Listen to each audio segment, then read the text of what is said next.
Dixon goes to the guest bedroom. He's tired. He's been drinking. He's ready to get some sleep.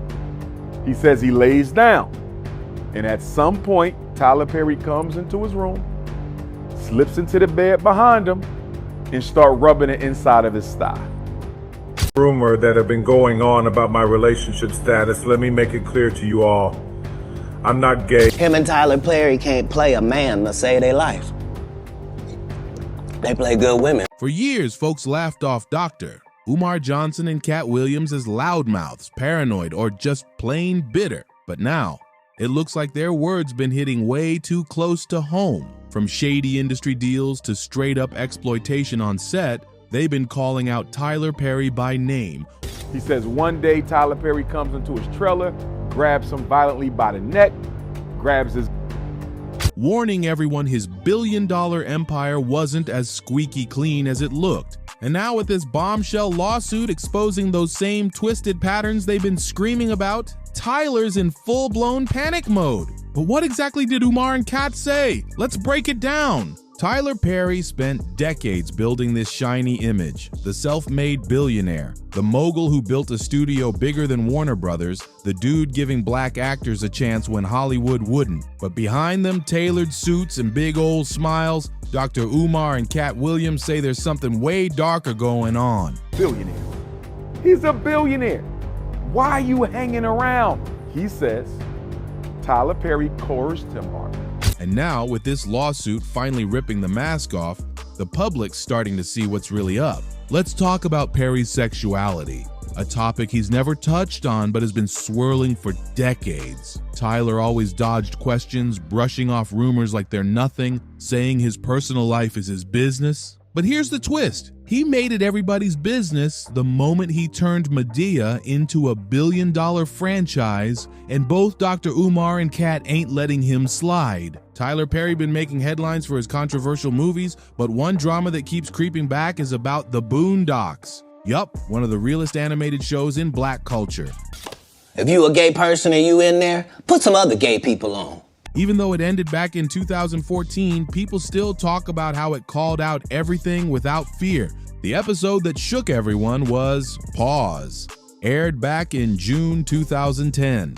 They straight up roasted Tyler Perry and his movies, and word is Perry felt that episode crossed the damn line. It didn't just clown his writing style, it also hinted he was secretly gay and using religion to level up his career. In that episode, they turned Perry into a fictional dude called Winston Jerome, a cult-like entertainment boss who uses heavy religious talk to manipulate men while hiding his sexuality. Tyler Perry coerced him, Hart. Coerced him into accepting the exploitation because Tyler Perry promised him his own show. It showed him using Jesus' name left and right, keeping his crew away from their families, brainwashing them to follow him like sheep. Near the end, the character fully drops the act and asks Granddad for sex, saying, "Look, man, all BS aside, can I please just have some A?" Granddad's like, "And you mean to tell me this whole cross-dressing Christian cult crap is just so you can sleep with men?" And Jerome goes, pretty much, yeah." Greg Braxton from LA Times called Pause one of the strongest public critiques of Perry ever. He grouped it with criticisms from other black filmmakers like Spike Lee, who've been side-eyeing Perry's content for years. Fast forward, the episode went viral again after actor Christian Keys went on IG Live and dropped a heavy bomb. He spoke for almost an hour about getting essayed in Hollywood for years. He didn't name names, but threw enough clues for folks to connect the dots. He spoke about powerful men bragging about hiring young black men while acting all inappropriate behind closed doors. He said it hurt seeing the world celebrate someone who hurt him so bad in private. Christian called this man his mentor, someone he looked up to like a brother, but then out of nowhere accused him of serious abuse. He got at the same time this person was sexually harassing me for years, claiming, that he had multiple young black men on the payroll, and they just Christian. He even said his lawyer got the full proof, and if anything happened to him, the truth would drop instantly. His words were, "Several family members and my attorney have the proof. If anything happens to me, that information will come out." Fans instantly flooded Tyler's socials, and for once, Perry broke his silence. But instead of talking about the abuse, he just denied being gay and left it at that. He didn't even address Christian's pain, just brushed it off like gossip. People were shook because Christian's claims weren't about sexuality, it was about abuse, power, and forced silence in Hollywood. Person was sexually harassing me for years. And it sounded way too similar to Cassie's lawsuit, describing how powerful men create controlled environments to keep victims silent. Dr. Umar been saying this for years. He claims Hollywood always finds ways to compromise black masculinity, and Tyler Perry is Exhibit A. Umar says the industry loves when black men play weak, comedic, or hyper-feminized roles because it makes them non-threatening. Umar, Medea ain't just comedy, it's a symbol. He sees it as Hollywood's way of watering down black male strength, turning it into something easy for the masses to laugh at. Then there's Katt Williams, one of Perry's loudest critics who don't hold his tongue for nobody. Katt's like, how can a man with all that money, power, and talent keep going back to playing the same goofy caricature?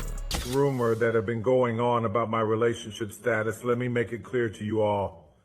I'm not gay. For those of you spreading rumor, Jalla Kelly, because you find out I'm gay, that's a big lie. Katt thinks Tyler's silence ain't about privacy. It's about protecting the machine that keeps him rich. Katt once said, "You don't have to say it. The role says it for you."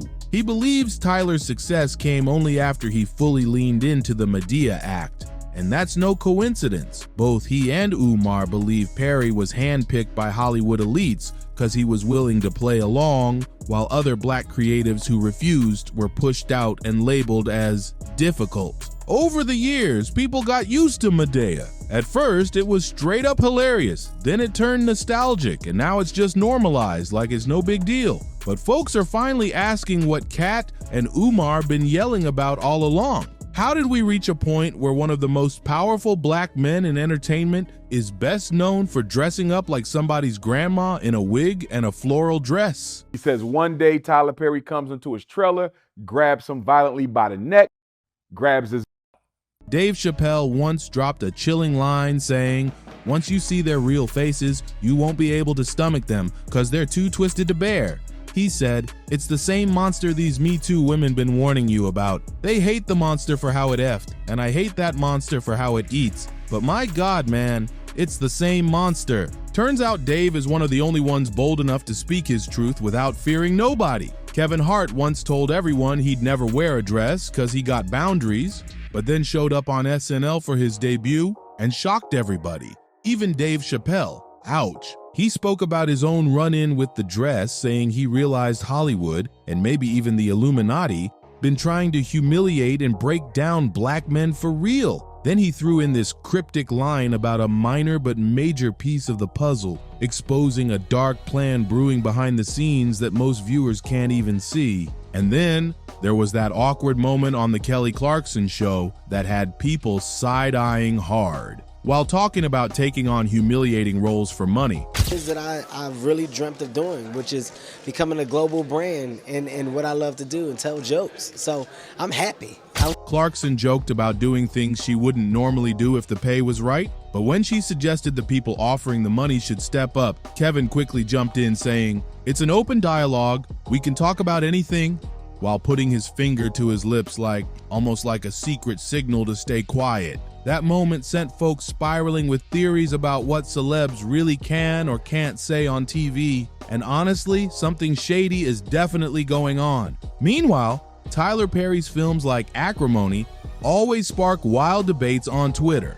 Some viewers drag him for constantly showing black women suffering in toxic relationships, while others say he's just exposing real-life struggles black women face every day. These mixed reactions just prove how powerful he is as a storyteller who can spark deep convos. But critics argue that for all his positive contributions, "Man, I'm funnier than a dress. Just give me something funny to say. I don't need to wear no dress to be funny." his work still needs to be called out. They say his movies and shows often paint black women in a negative light, trapping them in trauma over and over. Others say his stories keep pushing this tired idea that only if you live all polite, proper, and traditional you'll be worthy in the end.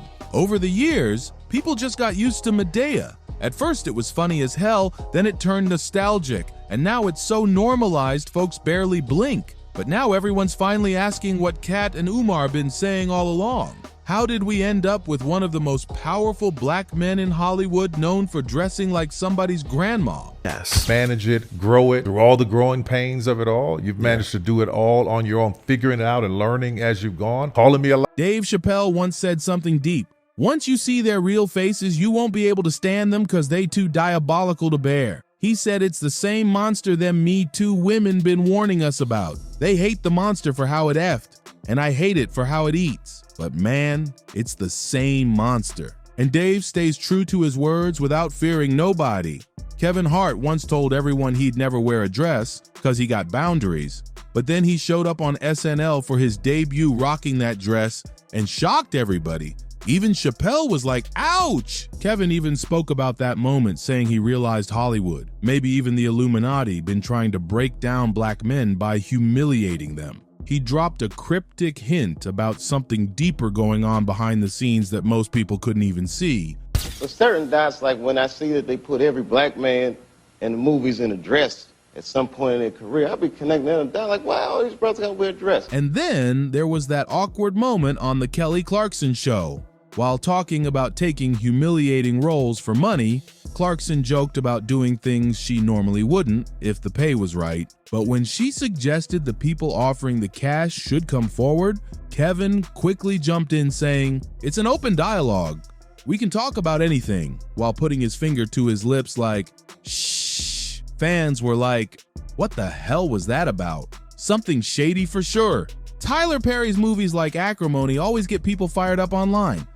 This happened to me. I'm doing a movie with Martin. Yeah.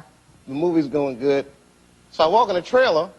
I'm like, man, this must be the wrong trailer because there's a dress in here. Some drag him for constantly showing black women trapped in toxic relationships, while others say he's just exposing reality. But critics argue that despite all his uplifting black women talk, his movies keep showing them broken, desperate, and hurt. They say his stories push the idea that being polite, proper, and traditional is the only way to survive. Over the years, Hollywood been slammed for promoting harmful stereotypes about black folks. And many say black artists took those roles because they had no other choice to pay bills. Let me ask you a question. Yes. Are you going out on Black Friday? What the hell is Black Friday? Every Friday is Friday. I'm black. That's a Black Friday. What you talking about? Now performers got more control over what roles they take, but some still choose to cross-dress for laughs. Kevin Hart's one example, while Martin Lawrence rocked Big Mama's House and Eddie Murphy played his female roles too.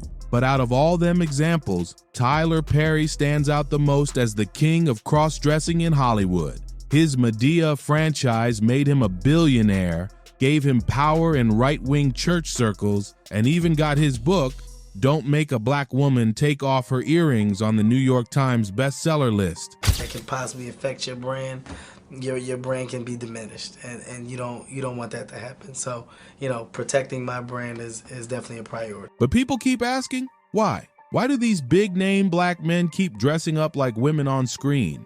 Some say it's cause putting black masculinity in a feminine light makes certain people feel safe and unthreatened. It softens that strong hip-hop black man image they fear so much. Many folks now say they're sick of seeing black men in dresses because it chips away at their masculinity in society. And with this new lawsuit exposing Perry's inner circle, shady hiring practices, and manipulation of people around him, it ain't just about what he wears on screen anymore. It's about why he was allowed to do it so long without anyone checking him. If you listen to Umar and Katt, they ain't just talking about dresses. They're talking about submission, about what black men are forced to do just to survive in an industry that was never built for them. Tyler Perry's been caught up in controversy for years.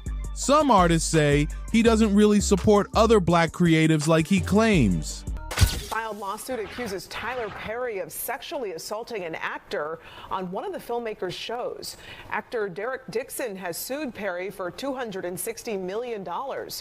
And now it's gotten real serious, with actor Dixon suing him for $260 million, saying he was SA'd and punished for speaking up. Back in November 2019, Perry gave Dixon a small role on Ruthless. Then in January 2020, Dixon claims Perry essayed him at his home. A month later, Perry offered him a regular spot on the Oval. But when Dixon read the script, he noticed his character Dale's fate wasn't clear. According to the lawsuit, Perry told him if he didn't flirt back or play along, his character would get axed. And that's exactly what Dixon says happened. By the end of season 1, Dale was shot 4 times in the chest. Dixon believes this was a straight-up warning. Maybe Dale would have survived if he kept Perry happy. Dixon claims in October 2020, during a cast trip to the Bahamas, Perry groped him again. By December, Dixon says he was losing sleep, dealing with stomach problems, and mentally drained. The doctor told him his stress levels were off the charts and prescribed Zoloft for anxiety and depression. In June 2021, Perry allegedly invited Dixon over to talk about producing his pilot Losing It, but Dixon claims Perry essayed him again during that visit. Over the next 5 months, Dixon battled depression, anxiety, nausea, and was eventually diagnosed with PTSD. Perry's defenders say he broke barriers for black folks. His critics say he played the game to get past the gatekeepers. But now, with lawsuits pulling back the curtain and old interviews from Umar and Katt going viral again, one question remains: were they telling the truth all along? Did people ignore it because it was easier to laugh than look too close? Because now, people are finally looking, and Tyler Perry's silence is starting to feel louder than ever. If you like this video, make sure to hit that like button, subscribe for more raw truths, and I'll catch you in the next one.